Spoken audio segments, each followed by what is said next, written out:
Thank you very much man, God bless you. खुदावंद आप सबको बड़ी बरकत दे, खुदावंद आप सबके साथ हो। और मैं खुदावंद का बड़ा शुक्र करता हूँ इस बात के लिए कि we are studying the word, और हम खुदावंद के पाक कलाम को पढ़ रहे हैं। बुक ऑफ जेनेसिस की स्टडी कर रहे हैं, और इस वक्त हम चैप्टर 12 पे हैं, और पहले 11 चैप्टर हमने पढ़े हैं। इसमें खुदा ने बड़ी बरकत दी है, और खुदा का बेहद शुक्र हो कि उसने इतनी खूबसूरत बातें हमें सीखने को दी, और कलाम भरा ही खूबसूरत बातों से है।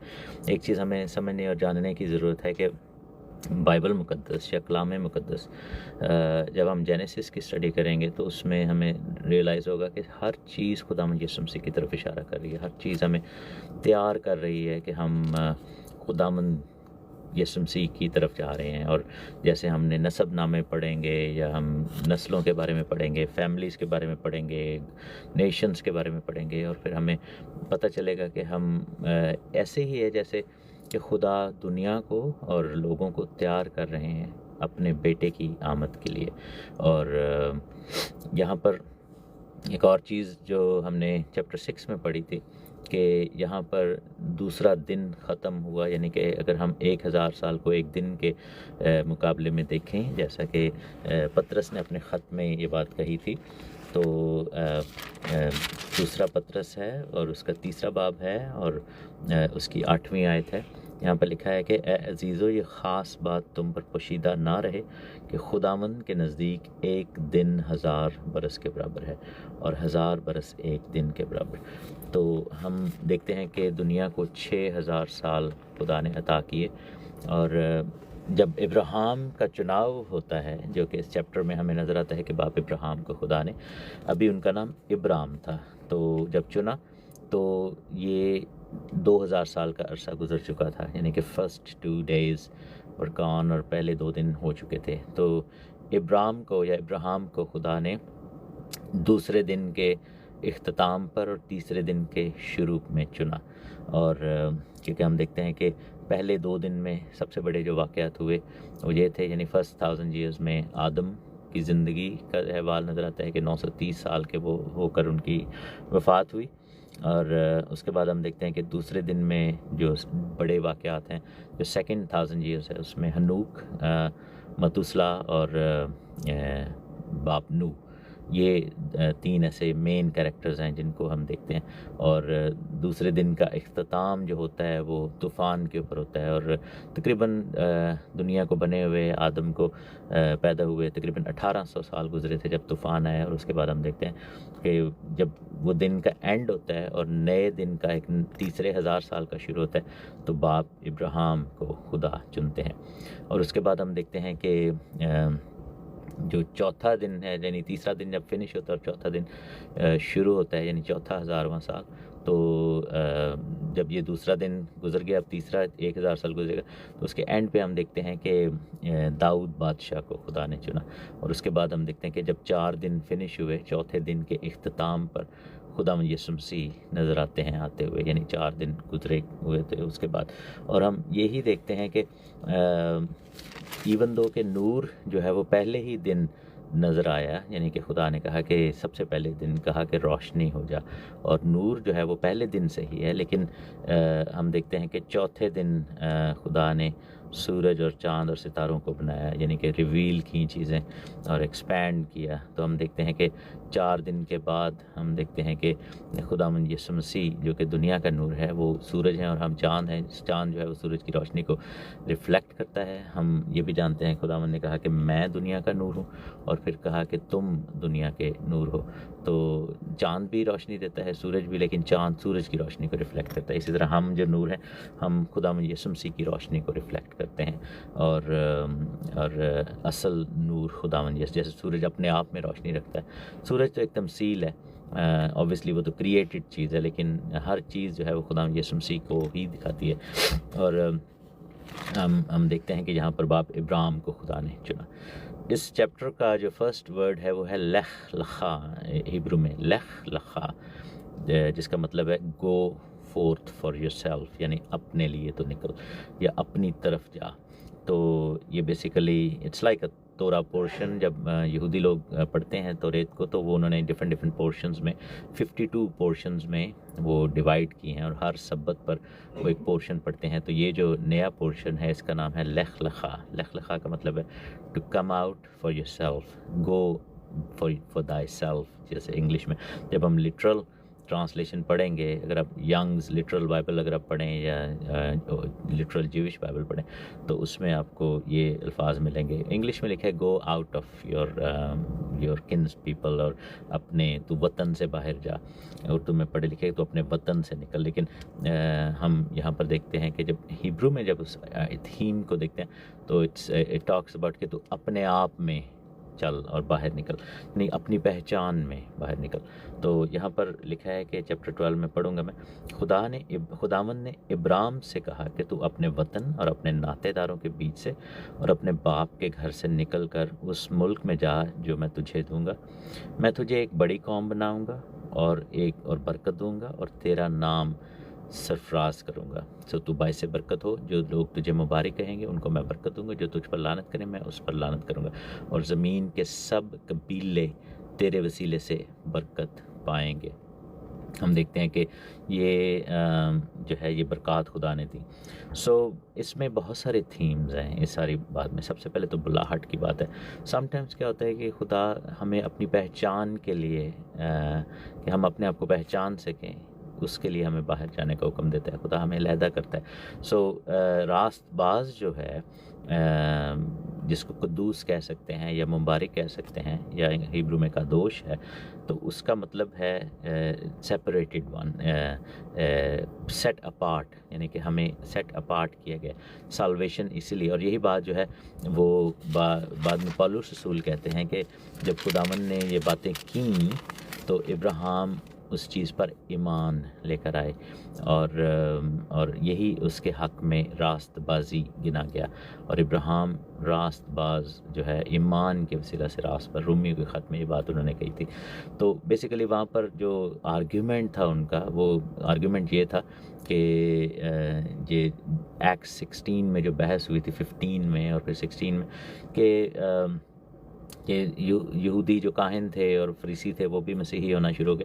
तो वो उन्होंने क्या किया कि उन्होंने आर्गुमेंट देना शुरू कर दिया कि जो लोग गैर कौमों में से आ रहे हैं उनको जिस्मानी तौर पर ख़तने में से गुजरना पड़ेगा, तब तक वो मसीही नहीं कहला सकते। तो पौलुस रसूल जो कि ख़ुद एक फरीसी थे, ख़ुद एक स्कॉलर थे, तो उन्होंने इस चीज़ पर आर्गुमेंट दिया था कि जब इब्राहिम को रास्तबाजी उनके हक़ में गिना गया, जब उन्होंने खुदा की आवाज़ पे आमीन का, तो वो ख़ुद नामख्तून थे। और बाद में जो चीज़ें फ़िज़िकल लेवल पे हुई उनकी ज़िंदगी में, वो जब निकले थे तो वो तकरीबन 75 ईयर्स के थे, और लेकिन 99 के थे जब उन्होंने यानी कि उन्होंने उस कवनेंट को पूरा किया ख़तने का। तो रास्तबाज वो दिल के ख़तने से हुए थे, वो जिस्मानी तौर पर नहीं हुए थे।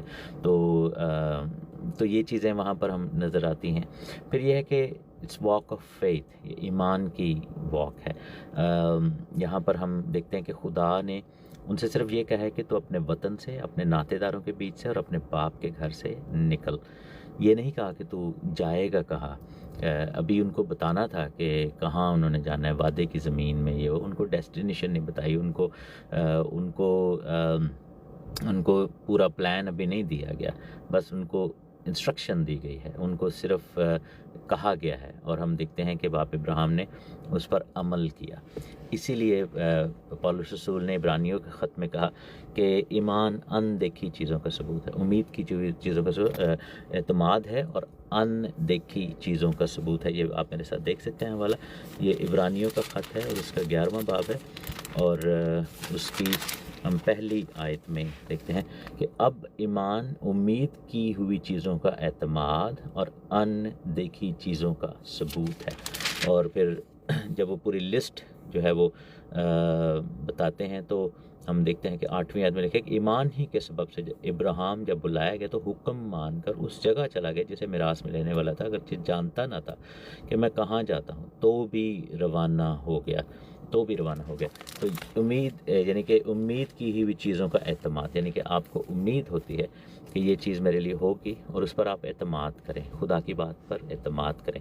और फिर अनदेखी चीज़ों का सबूत है, मीन्स के चीज़ जो आपने कभी देखी ही नहीं, कभी आपको नज़र ही नहीं आई, तो आप उसको एज़ अ प्रूफ यूज़ करें। आप कहें कि हाँ, ये है।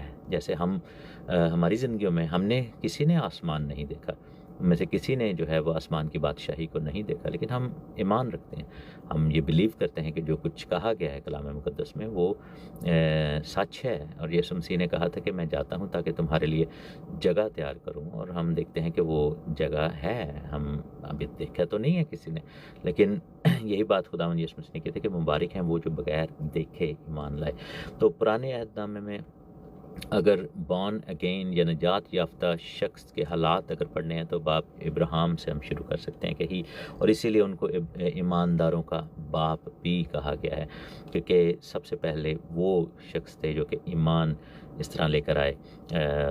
हम देखते हैं कि दुनिया को जब बारिश की खबर दी गई और आने वाले अजाब की खबर दी गई, आने वाली जो अदालत थी उसके बारे में बताया गया, तो उनमें से कोई भी ईमान नहीं लेके आया, क्योंकि वो जो चीज़ देखी नहीं थी उन्होंने, वो उस पर ईमान नहीं ला रहे थे, वो उसको एक्सेप्ट ही नहीं करते थे। और यहाँ पर हम देखते हैं कि बाप इब्राहिम ने ये काम किया।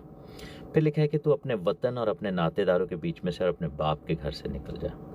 अब यीशु मसीह ने कहा कि जो कोई अपने माँ बाप को, बहन भाइयों को या चीज़ों को छोड़ेगा मेरे लिए, और क्योंकि बहस होती थी, बातें होती थी, तो शागिर्दों ने कहा कि हमने तो सब कुछ तेरे लिए छोड़ दिया, अब हमें क्या मिलेगा। तो उन्होंने कहा कि तुम आफताब की मानद चमकोगे, बादशाही की जो है वो सीट तुम्हें मिलेगी और तुम कौमों का इंसाफ करोगे। तो हम यहाँ पर देखते हैं कि यहाँ पर बाप इब्राहिम ने भी वही किया। और ऑब्वियसली खुदा ये नहीं कहते हमें कि हम अबैंडन कर दें अपने माँ बाप को, इस जस्ट के अहमियत के हवाले से बात हो रही है। लेकिन यहाँ पर तो एक्सट्रीम ये बात हुई कि क्योंकि जिस जगह पर वो रहते थे, इराक का वो इलाका था, कस्तियों का ऊर, मेसोपोटामिया, वहाँ पर बाप इब्राहिम थे। तो वहाँ से खुदावन ने उनको निकलने को कहा, क्योंकि वो बुत परस्ती का गढ़ था और उनका जो घराना था, जो उनके जो वाइडर कम्युनिटी थी जहाँ पे वो रहते थे, वो सारे बुत परस्ती में मशगूल थे। तो उसमें से खुदावन ने उनको अलहदा किया और उन्होंने कहा कि अपने वतन से और अपने नातेदारों के बीच से और अपने बाप के घर से निकल। ये चीज़ें पेनफुल थी। It wasn't an easy step. Specially मैं सोचता हूँ कि जब सारा को खुदावन के बंदे इब्राहिम ने ये बताया होगा कि ये मुझे हुक्म आया है, तो उनके लिए ये कितनी मुश्किल बात होगी। एक औरत के लिए अपना भरा पूरा घर छोड़ना बड़ा मुश्किल होता है, मर्द के लिए भी, औरत के लिए। ये बहुत सेटल्ड थे, अमीर लोग थे और इनके कारोबार थे वहाँ पे, इनके उठना बैठना था, इनके रिश्तेदारियाँ थी। आप इमेजिन करें कि सडनली ऐसे कोई कहे कि जी सब कुछ छोड़ दो और इधर से निकलना है, तो how easy will it be, कितना को आसान होगा या कितना को मुश्किल होगा। और इसीलिए खुदा यीशु मसीह ने कहा था कि हमें इस दुनिया में रहना है, लेकिन दुनिया में दिल नहीं लगाना, क्योंकि वो बुलावा कभी भी आ सकता है। आपको पता है कि जब कोई रहलत करता है, किसी की वफ़ात होती, तो ये इजी नहीं होता। लोगों का दिल इतना खुब चुका होता है दुनिया में, दुनियादारी में, दुनिया की चीज़ों में, कि कभी भी कोई इंसान मेंटली रेडी नहीं होता कि मैं यहाँ से जाना चाहता हूँ। और ये एक नॉर्मल ह्यूमन बिहेवियर है। और आप ये देखें कि लूत की जो बीवी थी, जब सदोम और अमूरा की अदालत हो रही थी, तो वो अपना जो कि घर छोड़ के आई थी, और जैसा भी था, जो भी इलाका था या जो भी, तो उसने पीछे मुड़ के देखा। और खुदावन ने कहा था कि पीछे मुड़ के ना देखना, और वो नहीं रह सकी क्योंकि उसका दिल वहाँ पे बसा हुआ था दुनिया की चीज़ों में। तो लेकिन हम देखते हैं कि यहाँ पर फैसला करना पड़ा और ईमान में करना पड़ा। आगे कैसी जगह है, कैसी ज़मीन है, कैसे लोग हैं, कैसे वो जाकर उस चीज़ पर कब्ज़ा करेंगे, कैसे उस चीज़ को अपना क्लेम करेंगे, वो सारा कुछ नहीं पता था। लेकिन बाप इब्राहिम ने क्या किया कि वहाँ से निकल पड़े। ही एक्चुअली डिड दैट। और आप ये देखें कि इस आखिरी ज़माना में हम में से कितने हैं जो उस तैयारी की रूह में हैं, उस मुसाफरत की ज़िंदगी में हैं, क्योंकि वो तैयारी की रूह जो है वो हमें इस चीज़ के लिए इनकरेज भी करेगी और हमें ब्लेस भी करेगी। क्योंकि अदरवाइज़ जो है वो मसीह की आमद की तारीफ में कौन होगा? जैसे खुदा यीशु मसीह ने कहा था कि जब इब्ने आदम आएगा तो क्या ज़मीन पर ईमान पाएगा? और फिर हम देखते हैं कि जब आखिरी ज़माने की तालीम हम पढ़ते हैं 24वें बाब में, मत्ती 24 में लिखे ना कि वो मुखालफ़ मसीह आएंगे, झूठे मसीह होंगे और वो गुमराह कर देंगे, लोगों को गुमराह करेंगे और ईमान ख़त्म हो जाएगा, बेदीनी लिखा है ना, बेदीनी बढ़ जाएगी। और जब वो बेदीन ज़ाहिर होगा, मुखालफ़ मसीह के बारे में लिखा हुआ, तो बेदीन उसको क्यों कहा गया और बेदीनी के बढ़ने की बात क्यों कही गई? इसलिए कि दीन जो है वो ईमान को कहा जाता है और हम देखते हैं कि वो ईमान ही दुनिया से ख़त्म हो जाएगा। और हम देखते हैं कि लोग जो अगर ईमान नहीं रखेंगे तो फिर तैयारी कैसे करेंगे? आखिरी ज़माना में खुदावंद के घर में जाने के लिए क्या उनके पास होगा? तो ये बेसिकली एंड टाइम मूव है यहाँ पे इब्राहिम के लिए, कि जैसे हम यीशु मसीह की आमद के लिए अपने आप को तैयार करते हैं, इसी तरह उन्होंने भी वही काम किया, वही फ़ैसला किया। सो that was a big thing, बहुत ही बड़ी बात है एक चलती हुई ज़िंदगी और उम्र के उस हिस्से में 75 साल में, कि बंदा कहते कि जी अब तो मेरी रिटायरमेंट की उम्र आ गई है, अब तो मैं सुकून में हूँ, मैंने इतनी मेहनत की है, इतना कुछ बनाया है, तो अब तो मुझे कह रहे हैं कि इधर से निकल जा, आप मुझे अभी कह रहे हैं कि यहाँ से छोड़ दूँ। ये क्या बात होती है कि मैं सारी ज़िंदगी में जवानी में नहीं कि बोला, वो ज़ईफ़ी में अपने बुढ़ापे में वहाँ से निकल कर गए। तो यहाँ पर हम देखते हैं कि खुदावंद के हुक्म को माना गया, खुदावंद की बात पर आमीन किया गया और बरकत यहीं से शुरू होती है। एक चीज़ हम यिर्मयाह नबी की किताब में पढ़ते हैं कि खुदावंद ने कहा कि मेरे मंसूबे तुम्हारे लिए जो हैं वो अच्छे हैं, ज़िंदगी के मंसूबे हैं, बेहतर मंसूबे हैं। तो अगर आपके पास चॉइस हो कि आप अपना प्लान सामने रखें और या खुदा का प्लान रखें, तो आप 100 में से 100 दफ़ा हमेशा खुदा के प्लान को सामने रखा करें, खुदा को अलाउ करें, खुदा को ये इख्तियार दें कि जो वो सजेस्ट करें, क्योंकि हमारा खुदा ज़िंदा खुदा है, वो धोखा नहीं देता और वो आपकी बुराई नहीं चाहता। खुदावंद लिखे ना कि वो भला है और उसकी शफ़क़त अबदी है और उसकी वफ़ादारी पुश्त दर पुश्त रहती है। वो वफ़ादार खुदा है। हम बहुत दफ़ा बेवफ़ा हो जाते हैं खुदा से, हम बहुत दफ़ा खुदा को फ़ेल कर देते हैं, हम बहुत दफ़ा खुदा की बातों से डिविएट कर जाते हैं, लेकिन खुदा जो है वो कभी नहीं फिरता, कभी भी अपने वादे से पीछे नहीं हटता। और इसलिए बेहतर ये है कि खुदा के हाथ में हम पढ़ें, जब भी पढ़ें।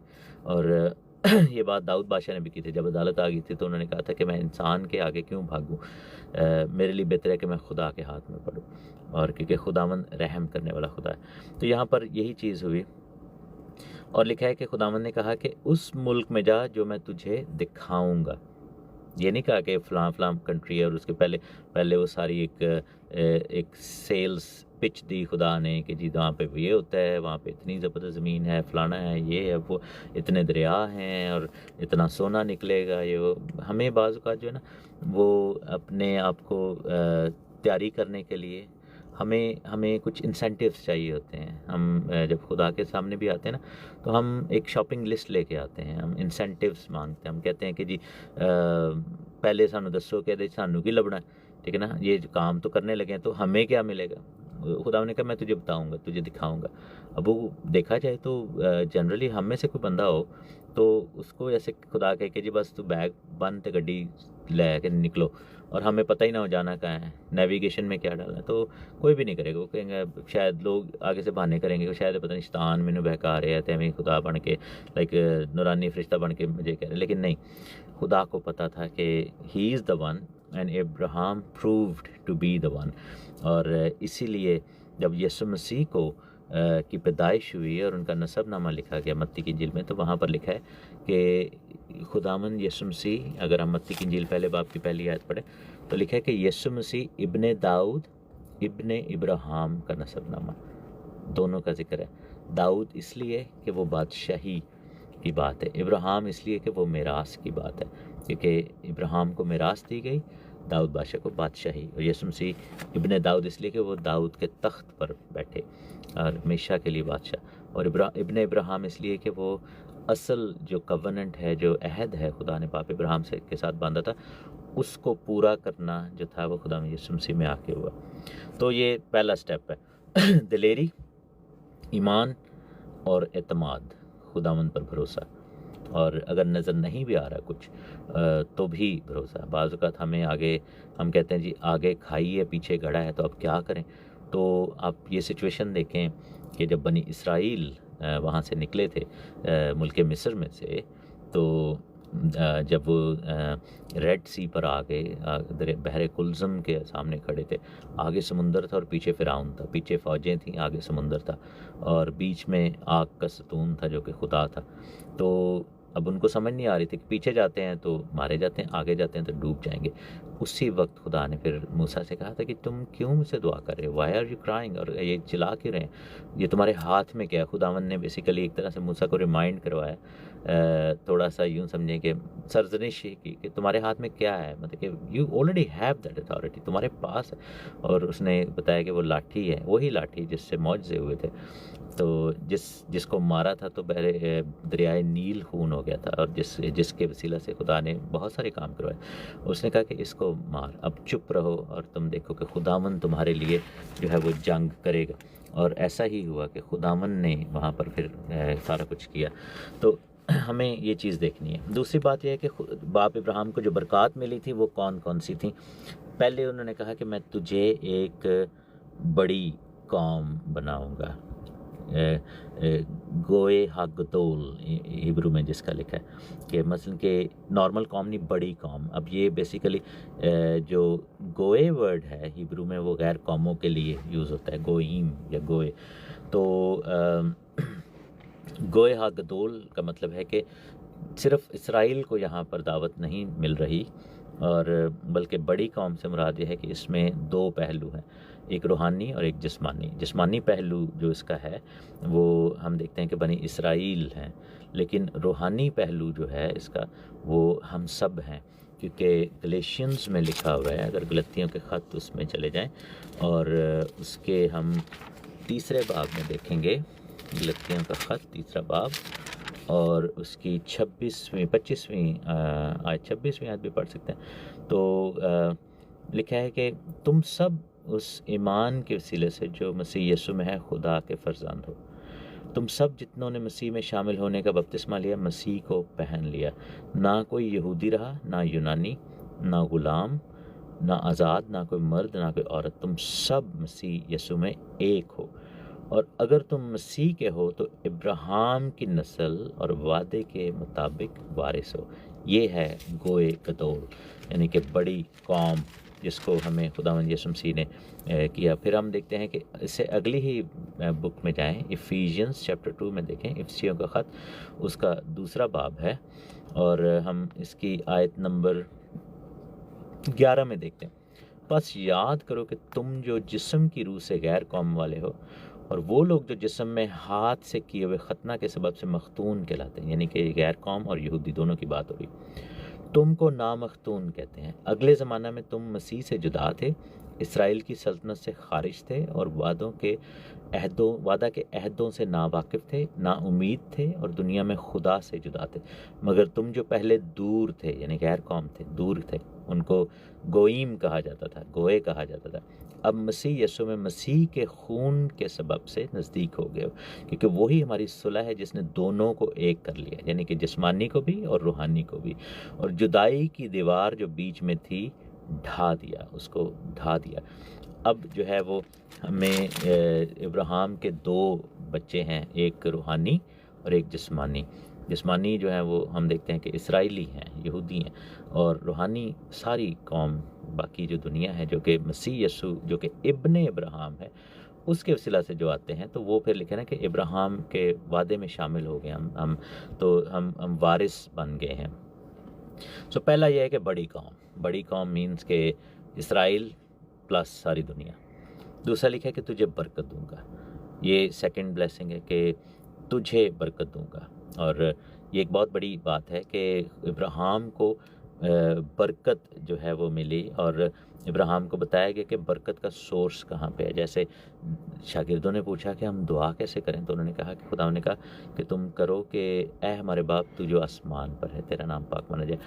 तो हमें सोर्स कहाँ से, आसमान में है, खुदावंद बाप है, तो वहाँ से बरकत मिलती है।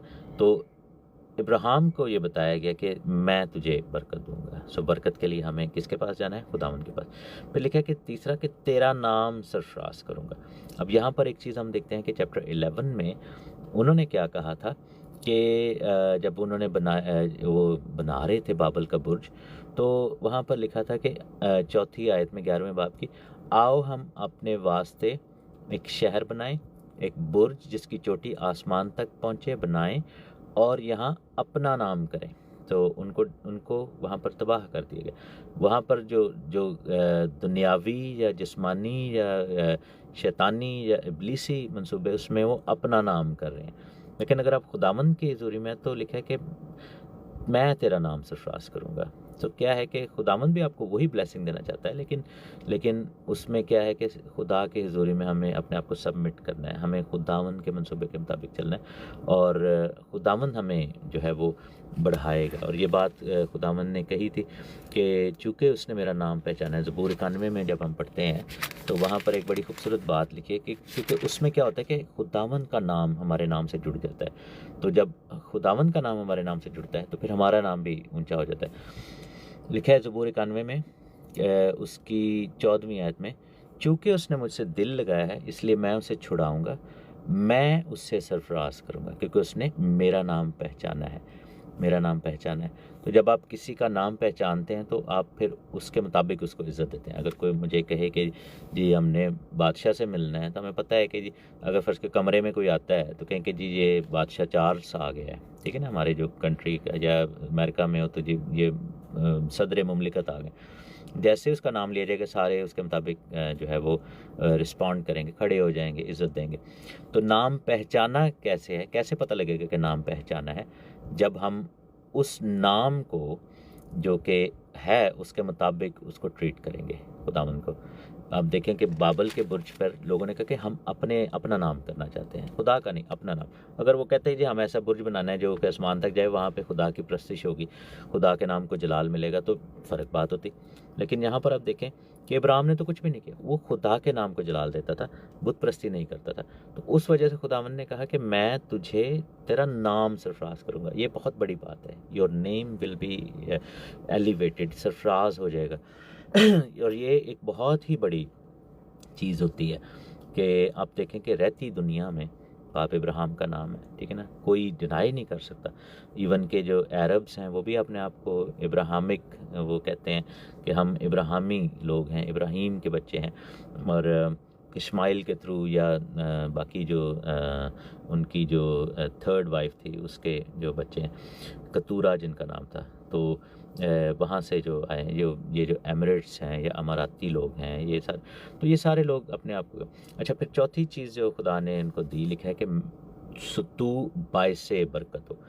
अब बरकत देना और नाम सरफराज होना, वो कह लें कि वो यूज़लेस है अगर हम बायसे बरकत ना हो। हम अगर किसी के लिए बरकत का, तो हमें बरकत दी ही क्यों जाती है? खुदा हमें क्यों देता है बरकत, या खुदा क्यों चाहता है कि हमें बरकत मिले? इसलिए खुदा चाहता है कि हम बायसे बरकत हों, हमारे अंदर से फिर बरकत फ़्लो करे, हमारे अंदर से लोगों को ब्लेसिंग मिले। क्योंकि कलाम में लिखा है कि आसमान की बादशाही एक ऐसे बीज की तरह है, राई के जो बीज है जो कि सबसे छोटा है, लेकिन जब वो उसको डाल दिया जाता है ज़मीन में और वो गिर जाता है, वो हम्बल होता है, वो मरता है, तो लिखा है उससे सबसे बड़ा दरख्त बन जाता है। और फिर परिंदे आकर उस पर बसेरा करते हैं और वो साया देता है। ये बादशाही है, ये जो बरकत का बायस होना है ना, ये होती है बादशाही। This is how you become the person of the kingdom of God. और आप फिर बादशाही के शख्स या बादशाही के शहरी बनते हैं, क्योंकि फिर आप बायस से बरकत हैं।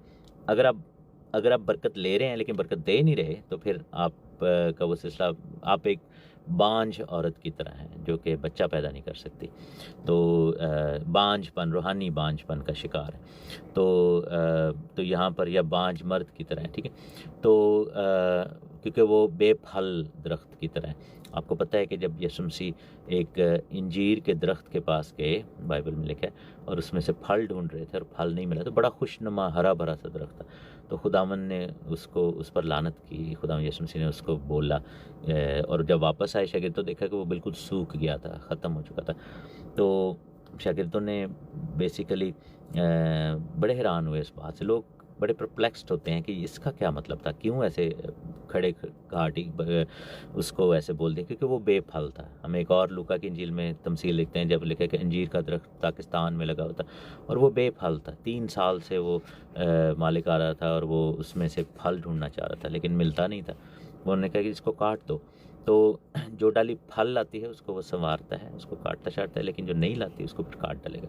तो बादशाही कि अगर हमने ज़िंदगी गुजारनी है तो उसमें जितना ब्लेस्ड हम हो रहे हैं उससे कहीं ज़्यादा हमें सोर्स ऑफ ब्लेसिंग बनना पड़ेगा, हमें बाइस बरकत बनना होगा फिर कहीं पे। और आप सोचें इस पे कि आप कैसे बाइस बरकत बन सकते हैं, how can you bless other. कुछ लोग फाइनेंशियली करते हैं, कुछ लोग स्पिरिचुअली करते हैं, कुछ लोग फिजिकली करते हैं, मतलब कुछ ना कुछ आप करते हैं ऐसा खुदा के ज़रूर अपनी ज़िंदगी में से खुदा के लिए कुछ ज़रूर ऐसा करें जो कि आपको पता हो कि वो बेलॉस आप कर रहे हैं और वो सिर्फ खुदा के लिए कर रहे हैं। तो फिर आप जो हैं वो बाइस से बरकत हो जाएंगे। और फिर अगर ऐसा होगा तो फिर आपको प्रोटेक्शन भी मिलेगी। लिखा है कि जो तुझे मुबारक कहेंगे मैं उनको बरकत दूंगा, जो तुझ पर लानत करेंगे मैं उन पर लानत करूंगा।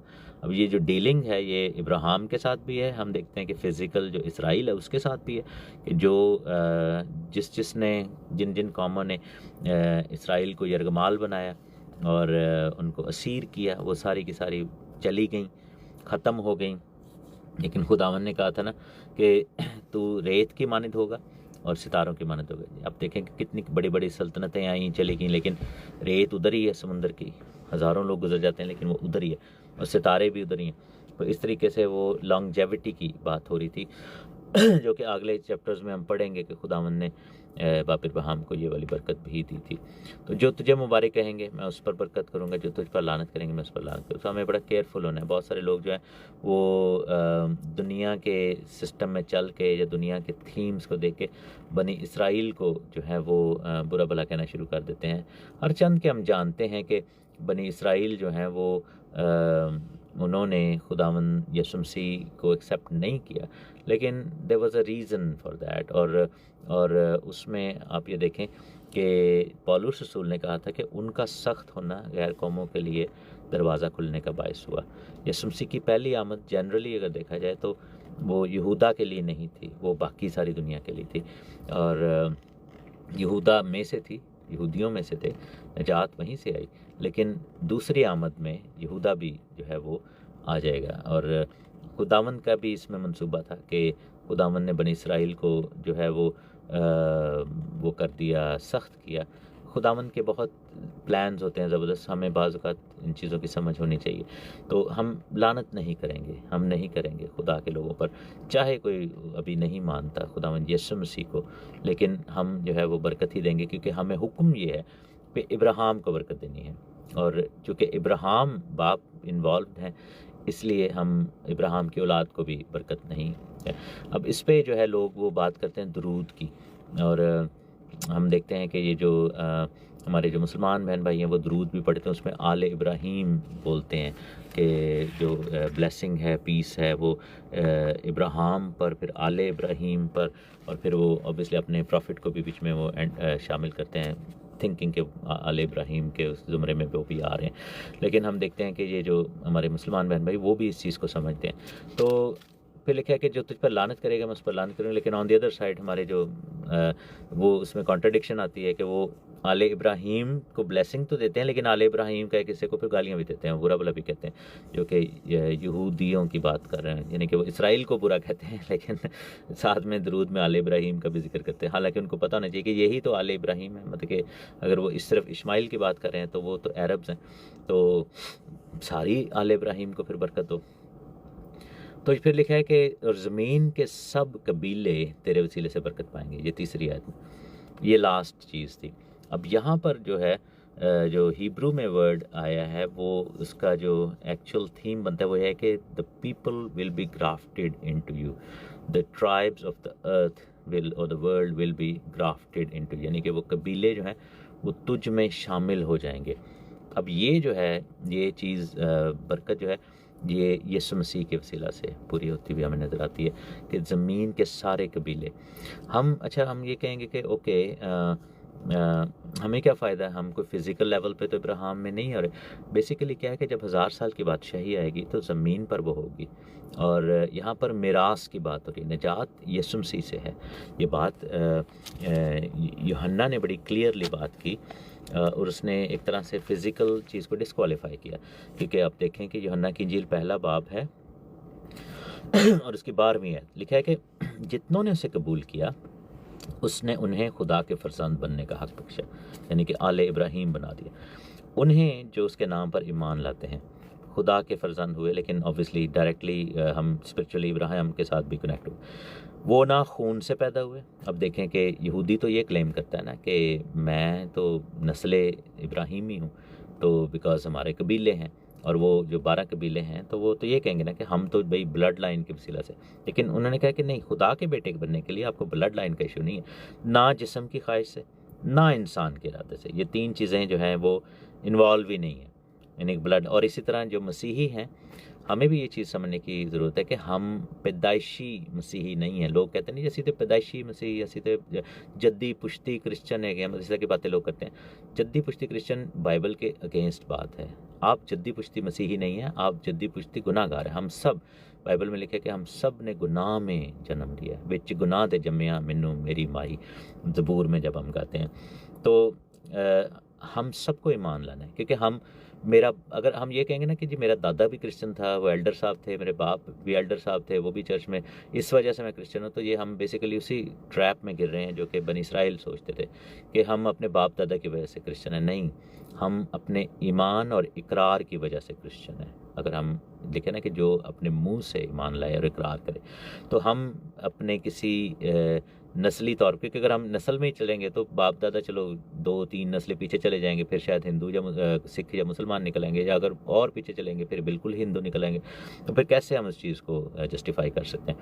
तो हम सिर्फ़ और सिर्फ अपने दिल और ईमान और मसीह पर ईमान लाने, बपतिस्मा लेने, तौबा करने की वजह से मसीही हैं हमें जो है वो, मेरे बाप अगर मसीही था तो उसके ब्लड ने नहीं मुझे बचाया। मेरे तो बाप वैसे भी मुसलमान से मसीही हुए थे, तो मेरा दादा तो मुस्लिम था, तो अब मैं कैसे ये क्लेम करूं? तो इसलिए जो है ना, वो ये नहीं कि अगर आप 10 नस्लें मसीहियत में हैं तो आपके पास ज़्यादा कोई वो आ गया है, कोई स्पेशल स्टेटस आया है। नहीं, हर शख्स जो है वो अपने ईमान से बचाया जाएगा, जो ईमान वो खुदावंद पर लेकर आएगा। लिखा है कि बल्कि खुदा से वो पैदा हुए, किसी इंसानी इरादे से नहीं। लेकिन यहाँ पर जो वर्स है कि सब कबीले तेरे वसीले से बरकत पाएंगे, उसका मतलब यह है कि सब कबीले तुझ में शामिल हो जाएंगे। और इस वर्स को पूरा करने के लिए खुदावंद यीशु मसीह दुनिया में आए, क्योंकि दुनिया के सारे कबीले। और यहाँ पर फिर हम देखते हैं कि बाप इब्राहिम को ये नहीं कहा गया कि सिर्फ बनी इसराइल जो है वो तेरे वसीला से बरकत पाएंगे। सब कबीले, दुनिया के, ज़मीन के दुनिया के सब कबीले, अब इसमें सारी दुनिया शामिल हो जाती है। सो इसलिए सब ईमानदारों का बाप कहा गया। अच्छा, अब आगे जाकर हम पढ़ते हैं, लिखा है कि इब्राहिम खुदा के कहने के मुताबिक चल पड़ा और लूत उसके साथ गया। और इब्राहिम 75 बरस का था जब वो हारान से रवाना हुआ। और इब्राहिम ने अपनी बीवी सारी और अपने भतीजे लूत को और सब माल को जो उन्होंने जमा किया था उन आदमियों को जो हारान में मिल गए थे साथ लिया, और वो मुल्क केनान को रवाना होकर मुल्क केनान में आए। अब यहाँ पर हम देखते हैं एक बड़ी मिस्टेक है जो हम ईमानदार भी करते हैं। ये जो बुलाहट थी ये इब्राहिम के लिए थी, लूत के लिए नहीं थी। दूसरी बात ये थी कि खुदा ने बड़ा क्लियरली कहा था कि अपने वतन से और अपने नातेदारों से निकल, यानी उनसे ताल्लुक़ वास्ता ख़त्म कर। और यही चीज़ बाद में हम देखते हैं कि इब्राहिम जो थे, उनकी बाप इब्राहिम जो थे, उनकी ज़िंदगी के जो चंद आजमाइशें थी, ये चीज़ हम देखेंगे, इसको लैदा भी स्टडी में थोड़ा सा आगे जाके पढ़ेंगे कि 10 बड़ी आजमाइशें उन पर आई थी। और 10 बड़े यानी कि टेस्ट उनके हुए थे, जिनमें से वो पास हुए थे। बड़े मुश्किल थे, जैसे अपने बेटे की कुर्बानी भी की। और उन आज़माइशों में से एक ये भी थी जो लूत को साथ लेके आना। समटाइम्स क्या होता है कि खुदा हमें प्लान देता है और हम अपने साथ एक दुनियावी सहारा ज़रूर लेके चलते हैं। ये चीज़ जो है ना हमारे लिए ठोकर का बायस बन जाती है। और लूत आगे जाके जब हम नेक्स्ट चैप्टर में पढ़ेंगे देखेंगे कि वो कैसे ठोकर का बायस बना। अलहदा हो गया, सदूम और मूरा में चला गया, फिर वहाँ पे जंगें हुई, वो कैप्चर हो गया। फिर हम देखते हैं कि लूत की फैमिली जो थी उसका क्या बना। उसमें से मोआब और अमून पैदा हुए, जो कि बाद में बनी इसराइल के ख़िलाफ़ खड़े हुए थे, और इब्राहिम की वजह से उनको ब्लेसिंग तो मिल गई, लेकिन यही लोग जो थे बाद में बनी इसराइल से जंगें कर रहे थे, और वो तो यही चीज़ अगर वो ना करते, अपने साथ लेके ना चलते, तो यहाँ पर हम देखते हैं कि थोड़ी इंसानी सोच और इंसानी कमज़ोरी भी नज़र आती है कि एक होता ही ना बंदा कहता है यार मैं कल्ला की करांगा, तो चलो नाल अपने भतीजे ने भी ले जाना, वो प्यार भी होगा या जो भी दोस्ती थी प्यार था उनका, लेकिन उन्होंने वो काम किया कि बीच में कुछ अपना एडिशन कर दिया, जो कि नुकसान होता है। जैसे सारा ने, खुदा ने उनको ब्लेसिंग का वादा किया था, उन्होंने बीच में हाजरा को एंटर करवा दिया और इस्माइल पैदा हो गया, ठीक है। तो अगर हम खुदा के मंसूबे में इंसानी प्लान या इंसानी सोच को ऐड कर देंगे, दैट मीन्स कि हम अपनी तरफ से वो जो है ना वो, और उसमें क्या होता है कि वो चीज़ें हमारी बरकतों को डिले कर देती हैं। एक चीज़ जो नेक्स्ट चैप्टर में आप पढ़ेंगे कि जब लूत अलहदा हुआ था, तो उसके बाद जो है वो खुदा ने उनसे दोबारा वादा किया था, और जो बड़ा वादा था वो बाद में किया था, लेकिन अभी नहीं हम पढ़ेंगे, वो नेक्स्ट चैप्टर का थीम होगा। सो हमारी ज़िंदगी के लूत कौन कौन से हैं, हमने ये भी देखना है। Who is that extra baggage जो हम लेके चल रहे हैं, कौन है जिसको आपने कट ऑफ करना है, या कौन है जो आपने एमी साथ टैग अलॉन्ग किए हुई चीज़ें, ठीक है ना, वो कुछ भी हो सकता है। तो बाज़ औक़ात क्या होता है कि हम अपने पास्ट की चीज़ों को इतनी जल्दी लेट गो नहीं करने देते हैं ना, हम वो हमारे साथ ही चल रही होती हैं, वो हमारा लूत बन जाता है, और वही हमारे लिए बाद में फंदा बन जाता है, झगड़े का बायस बनता है, हमारे लिए जो है वो तकलीफ़ का बायस बनता है। इब्राहिम ने जाके जंग की इस बंदे के लिए बाद में, और फिर वही बंदा धोखा दे गया, और फिर लड़ाइयाँ करने लग गए, और बहुत सारी चीज़ें हुई थी।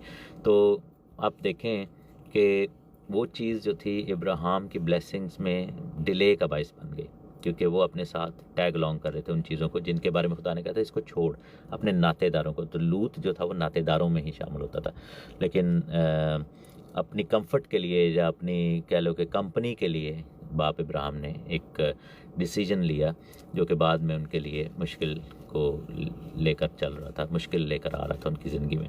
ऐसे बहुत सारे decision. It also shows one thing कि डिस्पाइट द फैक्ट कि बाप इब्राहिम जो थे वो रूहानी तौर पर बड़े मजबूत थे, ईमानदारों के बाप हैं, और बहुत बड़ा उनका मुकाम है, लेकिन बाइबल बड़ी क्लियर है, और बाइबल बड़ी ओपन एंड ऑनेस्ट है। वो हमें बताती है कि कमियां भी इंसानों में होती हैं, और ह्यूमन साइड भी यहाँ पर दिखाई। फिर हम देखते हैं कि वहाँ से चले हैं और सिक्किम में आए हैं, और मोरे के बलूत तक पहुँचे हैं। ये मोरा जो है ये बेसिकली ये यरूशलेम की बात हो रही है, क्योंकि वहीं पर जो है वो मोरिया का पहाड़ था, और ये बेसिकली ऑल द वे यरूशलेम तक आ गए हैं। ये उसी जगह पर आए हैं जहाँ खुदा लेके जाना चाहते हैं, खुदा के घर उस ज़मीन में आए। फिर वहाँ से चलते हैं, फिर लिखे कि तब खुदावन ने इब्राहिम से को दिखाई देकर कहा कि यही मुल्क मैं तेरी नस्ल को दूंगा। उसने वहाँ खुदा के लिए जो उसे दिखाई दिया था एक कुर्बान गाह बनाई, ठीक है ना। पहला जो यरूशलेम का जो एरिया था उसमें जो पहली प्लेस ऑफ वर्शिप या पहला जो दुआया एक्टिविटी थी वो बाप इब्राहिम ने की, यानी कि वहाँ पर मज़बा बनाया, और ये काम जो है वहाँ पर किया।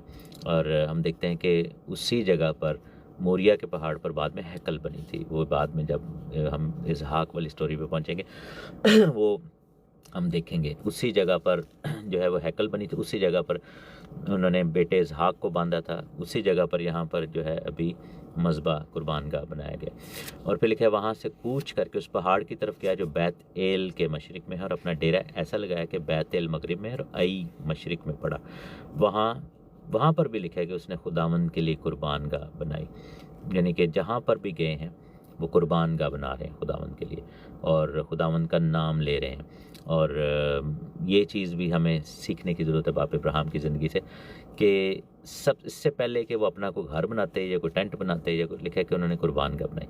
सो प्रायोरिटी क्या है, जहाँ पे भी आप जाएं, जो कुछ भी करें, सबसे पहले कुर्बान गाह बनानी है, सबसे पहले मज़बा बनाना है, सबसे पहले आपने खुदा के लिए कुछ ऐसा करना है जिसके बाद, इसीलिए तो लिखा है ना, खुदा ने कहा था कि मैं तेरा नाम सरफराज करूँगा, यानी कि इब्राहिम खुदा का नाम सरफराज कर रहा था, खुदा का नाम ऊँचा करता था। और फिर आगे लिखा है और खुदावंद से दुआ की, खुदावंद से दुआ की। और यहाँ पर जो हिब्रू में वर्ड है वो लिखा है कि यहोवा का नाम लिया। So that was like he pronounced God's name, यहोवा का नाम वहाँ पर बुलंद आवाज़ से लिया गया। मीन्स के वो दुनिया केनान की ज़मीन जहाँ पर बुत परस्ती होती थी, वहाँ पर यहोवा का नाम लिया गया और खुदावंद यहोवा के नाम को क्लेम किया गया, जिसकी वजह से वो, और जहाँ पर खुदावंद का नाम लिया जाता है वो जगह फिर, इसीलिए तो खुदा ने कहा था कि जहाँ तेरे पाँव का तलवा टिकेगा मैं दे दूँगा। क्यों? अगर आपको कुछ भी ज़िंदगी में चाहिए, कुछ भी, वहाँ वो चीज़ पर खुदावंद का नाम आप क्लेम कर लें तो फिर वो आपको खुदा ब्लेस करेगा। तो हमें ये चीज़ जो है वो करनी है। और लिखे कि इब्राहिम खुदा सफ़र करता करता जनूब की तरफ बढ़ गया और उस मुल्क में काल पड़ा और इब्राहिम मिस्र को गया और वहाँ टिका रहे क्योंकि मुल्क में सख्त काल था। और ऐसा हुआ कि जब वो मिस्र में दाखिल होने का था तो उसने अपनी बीवी सारी से कहा कि देख, मैं जानता हूँ कि तू देखने में खूबसूरत औरत है, यूँ होगा कि मिस्री तुझे देखेंगे कि जिसकी बीवी है सो वो मुझे मार डालेंगे मगर तुझे ज़िंदा रख लेंगे। तो तू ये कह देना कि मैं इसकी बहन हूँ, ताकि तेरे सबब से मेरी खैर हो, मेरी जान तेरी बदौलत बची रहे। यूँ हुआ कि जब इब्राहिम मिस्र में आया तो मिस्री ने उस औरत को देखा कि वो नहायत खूबसूरत है और फ़िरौन के उमरा ने उसे देखकर फ़िरौन के ज़ूर में उसकी तारीफ़ की और वो औरत फ़िरौन के घर में पहुँचाएगी। और उसने उसकी खातिर इब्राहिम पर एहसान किया और भेड़ बकरियाँ, गाय बैल, गधे, गुलाम और लौंडियाँ, गधियाँ और ऊँट उसके पास हो गए। पर खुदावंद ने फ़िरौन और उसके सारे ख़ानदान पर इब्राहिम की बीवी सारी के सबब से बड़ी बड़ी बलाएँ नाज़िल की। तब फ़िरौन ने इब्राहिम को बुलाकर कहा कि तूने मुझसे ये क्या किया? तूने मुझे क्यों ना बताया कि वो तेरी बीवी है? तूने ये क्यों कहा कि वो मेरी बहन है? इसलिए मैंने उसे लिया कि वो मेरी बीवी बने। तो देख, तेरी बीवी हाज़िर है, उसको ले और चला जा।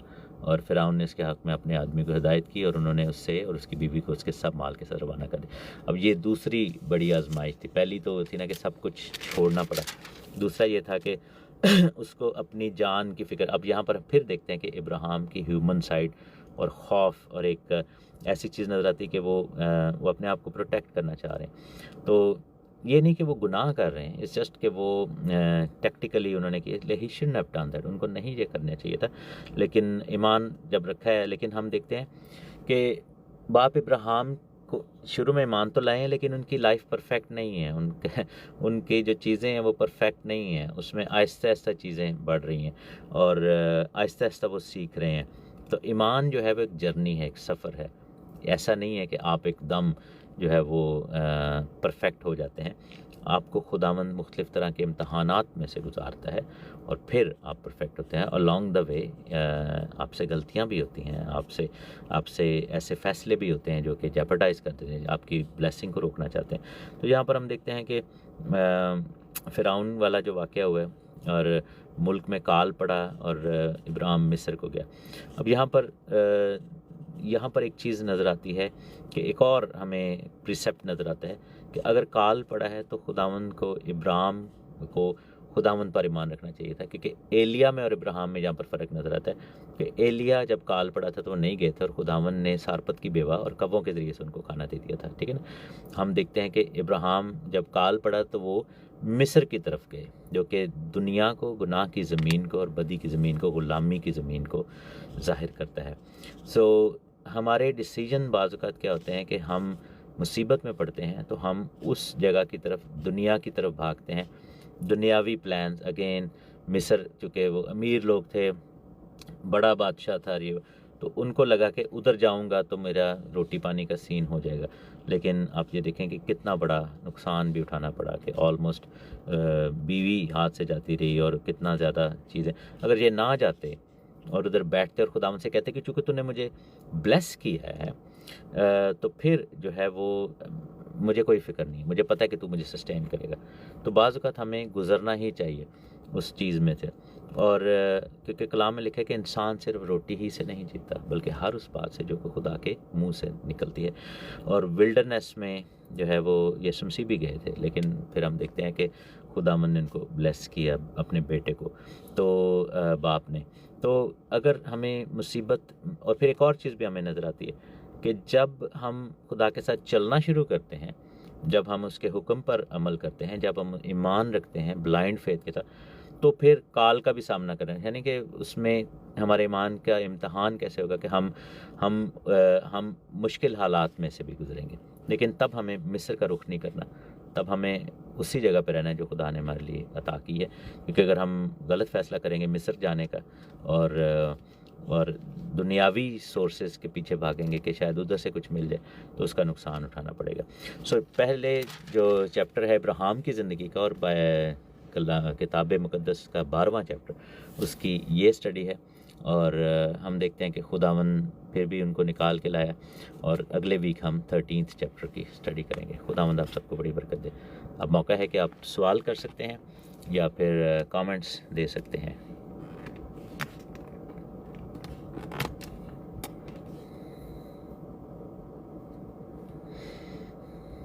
Hallelujah, praise God.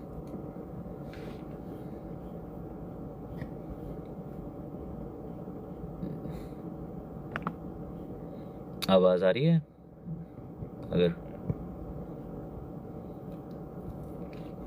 अगर किसी के पास कोई सवाल है तो आप पास्टर जी से कर सकते हैं स्टडी से रिलेटेड।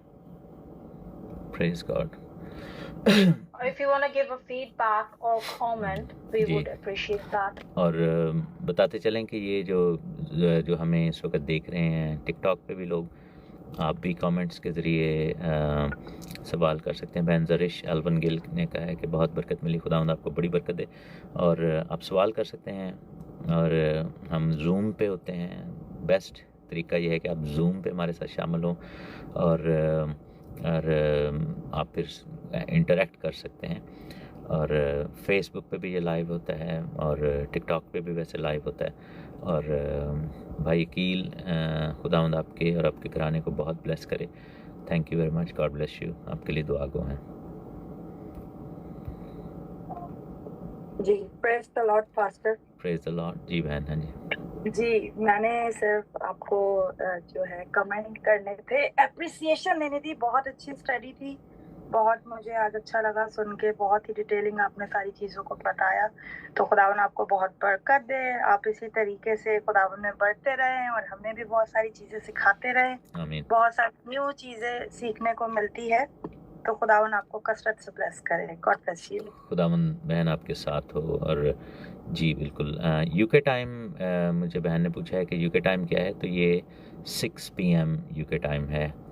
और मैं जूम पे और बाकी जो मीडियम है उन पे इसके पोस्टर भी हम एवरी वीक डालते हैं। Every Wednesday 6 PM UK time, 10 PM Pakistan time, और 9 PM मिडल ईस्टर्न टाइम है, 7 PM यूरोपियन टाइम है। और अमेरिका में अगर आप तो ईस्ट कोस्ट पे हैं तो 1 PM है, और अगर आप वेस्ट कोस्ट में हैं तो 10 AM है जी, पैसिफिक टाइम। कनेडियन जो है वो 1 PM है जी। जी, खुदावंद बड़ी बरकत दे। अगर और क्वेश्चन नहीं है किसी के पास, या इफ देयर इज एनी, अगर कोई चीज़ कॉन्सेप्ट क्लियर नहीं हुआ तो आप ज़रूर बता सकते हैं। आई थिंक क्वेश्चंस तो नहीं होंगे, लेकिन मैं बस एक फीडबैक देना चाहती हूँ। It was really comforting message. Study के साथ साथ एक तरीके से आपने बहुत ही अच्छे तरीके से प्रीच भी किया है, जो कि बहुत ज़्यादा कंफर्टिंग था और रिलेटेबल भी था। तो खुदावन आपको बहुत बरकत दे। सारा जलाल खुदावन यीशु मसीह नासिर को मिले। चलें, आखिर में मैं दुआ करता हूँ, और फिर then we'll conclude this transmission। खुदावन तेरी हज़ूरी में आते हैं। खुदावन हम तुझसे मिन्नत करते हैं खुदावन, जैसे तूने बाप इब्राहिम को चुना और उन्होंने उस ईमान की खुदा नज़र से, ईमान की हालत में आपके मंसूबे पर आमीन किया। हमें भी तौफीक दीजिए कि हम खुदावन बरकत को रिसीव करें। हमें भी तौफीक दीजिए कि हम खुदावन आपकी मंसूबे को, इवन एट टाइम्स हमें मुश्किल लगे कि ये फ़ैसले मुश्किल, लेकिन हम उस पर अमल करें और आप पर ईमान रखें और आपकी आमद के लिए तैयार हों। और खुदावंद जब आपकी आमद हो तो हमें खुदावंद ईमान की हालत में पाए जाएं और उठाए जाएं। सारा जलाल, सारी ताज़ीम आपको मिले। सारी टीम के लिए शुक्र करता हूँ, जितने भी लोग पार्टिसिपेट कर रहे हैं या बाद में सुनेंगे, सबको ब्लेस करें खुदावंद, सब पर फजल हो जाए और रहम हो जाए। मसीह यीशु के नाम में बाप मांगते हैं, आमीन।